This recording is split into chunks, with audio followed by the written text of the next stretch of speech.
যাচ্ছি আজকে রাজা ভাত খাওয়া। তো দেখো বন্ধুরা, রাজা ভাত খাওয়ার দিকে যাচ্ছি, সবাই মিলে রাজা ভাত খাওয়ার জঙ্গলে।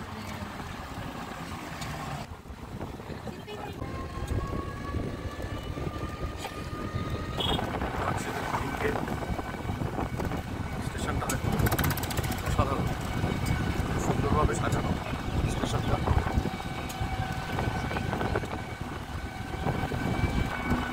দেখো এখানে কত গাছ, এখানে ওয়েদারটা অসাধারণ। এখানে বাড়িগুলো দেখো কেমন, এখানে ওয়েদার কিন্তু খুবই মনোরম। একটা চেকপোস্ট পার হলাম, জঙ্গলে ঢুকছি। ডান দিকে ঢুকবো, ডান দিকে কিন্তু রাজা ভাত খাওয়া, আর বাঁ দিকে যে রোডটা চলে যাচ্ছে সেই রোডটা কিন্তু ভুটান আর শিলিগুড়ি যায়। তো এখান থেকে জয়ন্তী যাবে, ডান দিক দিয়ে আমরা ঢুকে যাবো। জয়ন্তী আর রাজা ভাত খাওয়া কিন্তু এই রোডটা দিয়ে আমাদের যেতে হবে। দেখছো দুদিকে কিন্তু ঘন জঙ্গল, আর জঙ্গলের মাঝখান দিয়ে আমরা টোটো নিয়ে যাচ্ছি। খুবই মনোরম একটা পরিবেশ, প্রচুর গাছপালা চারিদিকে। এখানে কিন্তু যখন তখন হাতি বেরিয়ে আসে, একটা রোমাঞ্চকর পরিবেশ। জঙ্গলের মধ্যে দিয়ে যেতে কিন্তু একটু সন্ধ্যা হয়ে গেলেই কিন্তু গা ছমছম করবে। এই বুঝি হাতি বেরিয়ে এলো, এই বুঝি কোনো জানোয়ার বেরিয়ে এলো। এখান থেকে কিন্তু হাতি ক্রস করে এখান থেকে ওপারে যায়। ওই জায়গাটা কিন্তু খুবই ভয়ঙ্কর। Tiger reserve boxer.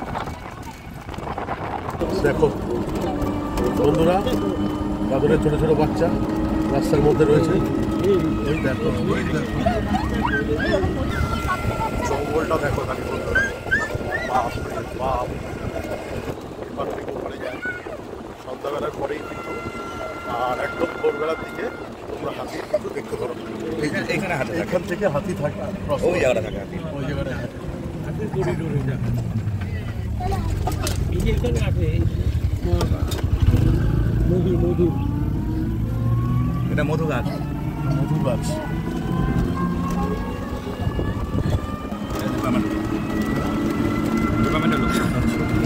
ফরেস্ট ডিপার্টমেন্টের লোকেরা গেল, পাহারা দিচ্ছে।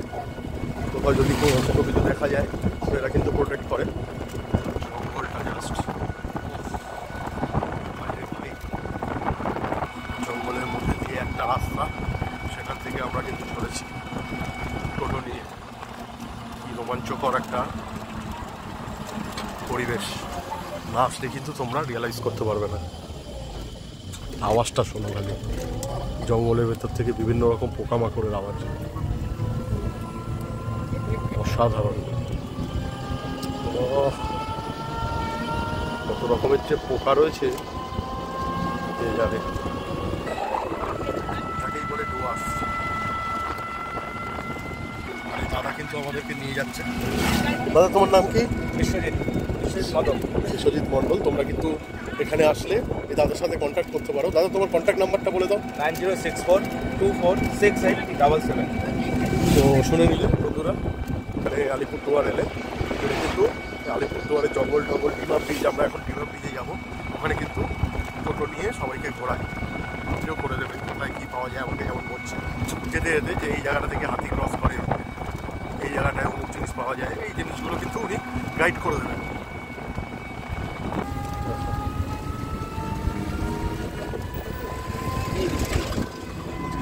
এইখানে দেখো কিছু রিসর্ট রয়েছে, তোমরা নাইট স্টে করতে পারো জঙ্গলের মধ্যে। ভেতরে আরও আছে, ভেতরে আরও রিসর্ট আছে। আমরা এরকমই একটা রিসর্টে আজকে নাইট স্টে করবো, দেখাবো ভিউটা।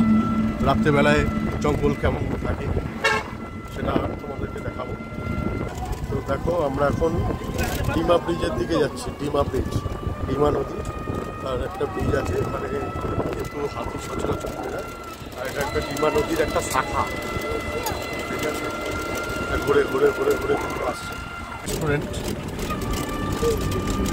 ট্রেনের কোচের মতো একটা রেস্টুরেন্ট, রেল লাইন। এখান থেকে কিন্তু হাজার চলে আসে। পুরো জঙ্গল, পাশে রাস্তা, তার পাশে রেল লাইন, ডিমা নদীর একটা শাখা।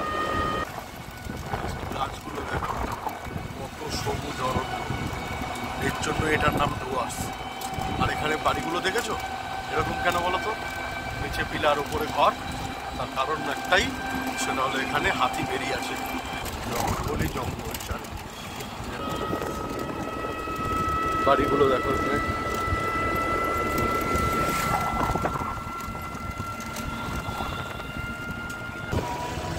খুব সুন্দর পরিবেশ, পরিবেশটা দেখো।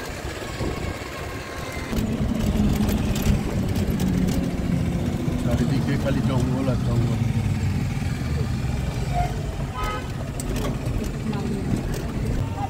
দেখো গাইস,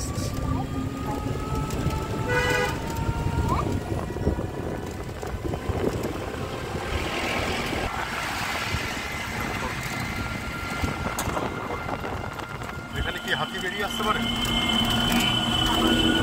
আসে আসে তো, কিন্তু ওদের এলাকা, এটা ওদেরই এলাকা না? এটা কিন্তু হাতিদেরই এলাকা, ঠিক আছে, মানুষের নয়। কিন্তু যখন তখন হাতি বেরিয়ে আসতে পারে। এবং এরা মানে যে দাদা আমাদের নিয়ে যাচ্ছে, ওনারাও কিন্তু দেখেছে অনেকবার এখান থেকে নিয়ে যাওয়ার সময়। ভাগ্য ভালো থাকলে দেখা হবে। দেখা যাবে নাই হয়। আচ্ছা, দাদা বলছে দেখা যেন নাই হয়, তার মানে ভাগ্য খারাপ থাকলে দেখা হবে। সেটাই, দেখা হলেই বিপদ বলছে দাদা, তার মানে বুঝতে পারছো তো?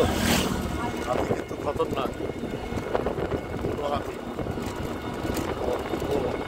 গহীন জঙ্গল, ও জঙ্গল, ও বাড়ি ঘর নেই, ওটাই জঙ্গল। তার মাঝখান থেকে আমরা যাচ্ছি, দেখো সাইডে কিন্তু পুরোটাই জঙ্গল। আর রাস্তাগুলো কিন্তু এখানে মারাত্মক, খুব সুন্দর রাস্তা। অন্ধকার হয়ে আসছে, পুরো জঙ্গল, ঠান্ডা ঠান্ডা ওয়েদার, জঙ্গলের ভিতরে। বন্ধুরা, কোথায় কলকাতা, কোথায় আলিপুরদুয়ারের ওয়েদার। কলকাতায় মানুষ পুড়ছে গরমে, আর আলিপুরদুয়ারে দেখো ঠান্ডা লাগছে রীতিমতো আমার জঙ্গলে এসে। দাদা বলছে, আমি বলছিলাম ভাগ্য ভালো থাকলে আমরা দেখতে পারবো।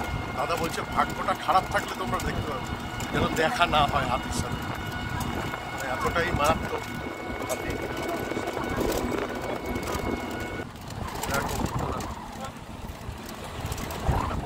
দেখো এই যে রেল গেটটা দেখছো, এটা কিন্তু ওদের পারাপার করার আদর্শ জায়গা। এখানে কিন্তু হামেশাই ওদের পারাপার করতে দেখা যায়। বাঘও কিন্তু বলছে এখানে নাকি দেখা যায়। এই জায়গাটা খাঁচা মতো করা আছে, দেখো খাঁচার মতো করা, বাঘ না আসতে পারে, বাঘ ফাঘ যেন না আসতে পারে, তার জন্য কিন্তু মানে খাঁচার মতো করা আছে। জঙ্গল, এই জায়গাটা ওদের জায়গা।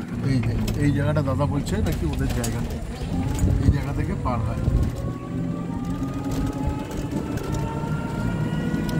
এই জায়গাটা এটা বেঁকিয়ে ফেলেছে, একটা মাইলস্টোন কিন্তু বেঁকিয়ে ফেলেছে। গাছ ভরে গেছে। কোথায় বলছে গাছ কম? ডুয়ার্সে চলে আসো, গাছ দেখতে হবে।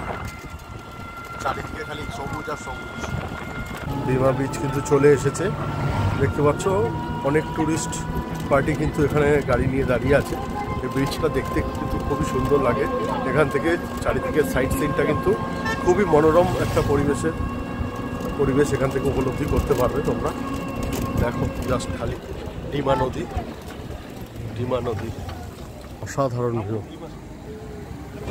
তোমরা কিন্তু শীতকালে আসলে এই জল কিন্তু দেখতে পাবে না, তার কারণ হলো শীতকালে এগুলো তো সব বর্ষার জলে পুষ্ট, বৃষ্টির জলে, তো শীতকালে কিন্তু এগুলো শুকিয়ে থাকে। আর বর্ষাকালে কিন্তু এই সব নদীগুলোতে ভালোই জল থাকে। তো দেখো বন্ধুরা,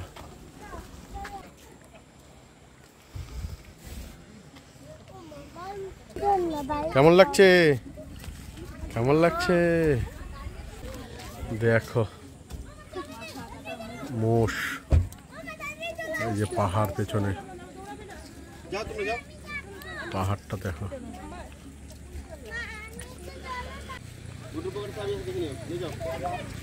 পাহাড়, জয়ন্তী পাহাড়, এটা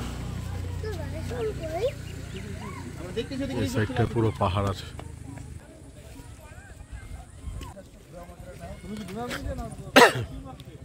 দেখো সবাই নেমে গেছে কিন্তু পাহাড়।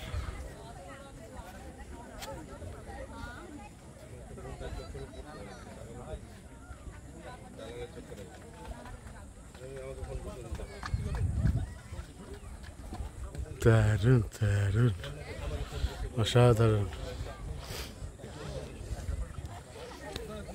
চা বাগান আবার এখানে, দারুণ চা বাগান চা বাগান।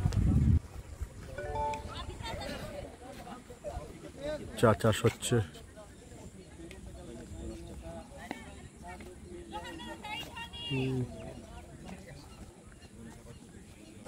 চা চাষ, নদী পাহাড়।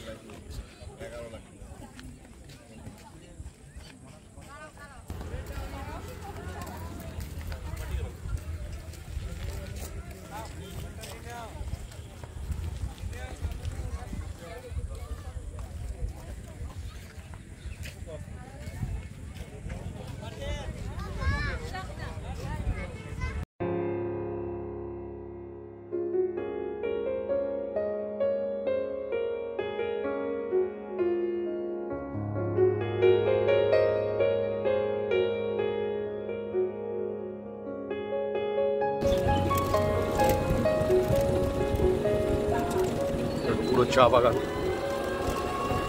ফরেস্টের মধ্যে চা বাগান।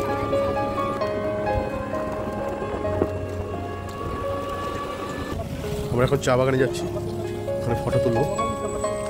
বুঝছো, এখান থেকে রাজাভাতটা 5 কিলোমিটার আর আলিপুরদুয়ার 21 কিলোমিটার। সামনে চা বাগান, চা গাছ, গেট আটকানো আছে।